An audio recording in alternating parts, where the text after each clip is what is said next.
এই ভিডিওটা শুনেন, এটা খুব মূল্যবান আলোচনা করেছেন উনি, শুনেন। প্রুভেন। আর এটা সম্ভব না বাংলাদেশে আর সহি নির্বাচন হবে না। সহি নির্বাচন আর হওয়ার কোনো সম্ভাবনা দেখি না। ওই যেটা কোন এক মনীষী বলেছিল যে আমাদের দেশের জনগণ যেরকম তাদের নেতৃত্ব এরকম। তো আমাদের জনগণ যেরকম নেতৃত্ব আসছে, তারেক জিয়ার মতো একজন, যিনি আমি তার নামে একটা লেখাও লিখেছি যে তাকে অ্যাকচুয়ালি বিএনপি প্রিপেয়ার করে নাই লিডারশিপের জন্য। বাংলাদেশের কেউ রাজনীতি বাংলাদেশের রাজনীতি কেউ ঠিক করতে পারবে না, বাংলাদেশের একটা নির্বাচন সহি নির্বাচন কেউ ঠিক করতে পারবে না।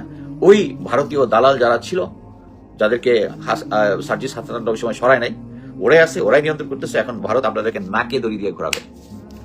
তো আমার কাছে একটা জিনিস মনে হয় যে বর্তমানে আমাদের যে জেনারেশন, এই জেনারেশনটাই তো মেইনলি নির্বাচন, প্রশাসন, আইন শৃঙ্খলা বাহিনী এগুলোর শীর্ষ নেতৃত্বে আছে।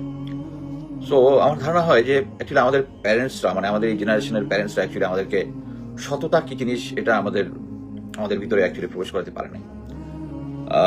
অ্যাকচুয়ালি যে ভোট যেটা হয়েছে, শেখ হাসিনার 3টা ভোট থেকে পার্থক্য হচ্ছে যে এটার মধ্যে গ্রাউন্ডে লোকজন ভোট দিতে পেরেছে রিজনেবলি ওয়েল, কিন্তু ভোটের রাতের বেলা যেটা হয়েছে, দিনের বেলা লোকজন ভোট দিতে পেরেছে, রাতের বেলা যে ইঞ্জিনিয়ারিং যেটা হয়েছে, ম্যানিপুলেশন, সেটা আপনাদের সবারই বোঝার কথা যারা ফলো করছেন। এখানে আমরা অনেকগুলো পেয়েছি যে রেজাল্ট শিট, যেটার মধ্যে ওভার রাইটিং করা, একবার এক এক মিডিয়াতে নির্বাচিতকে অনির্বাচিত বলা, নির্বাচিতকে নির্বাচিত করা, ব্লা ব্লা ব্লা ব্লা ব্লা। অ্যাকচুয়ালি এটার জন্য আপনাকে কোনো রকেট সায়েন্টিস্ট হইতে হবে না।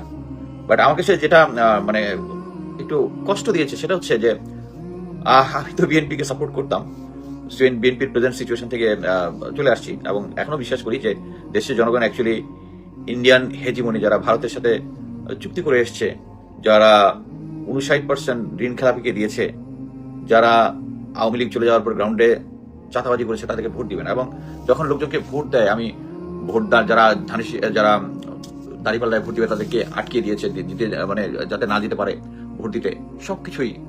বাট আমাদের ছিল কি বলে 11 জোটের যে যারা ছিল ওখানে এজেন্ট, তাদের কাছে তো ওখান থেকে রেজাল্ট সাইন হওয়ার পর যে রেজাল্টটা তারা যাওয়ার আগে তো সবাই সাইন করেছে, ওটা একটা কপি ওদের কাছে আছে।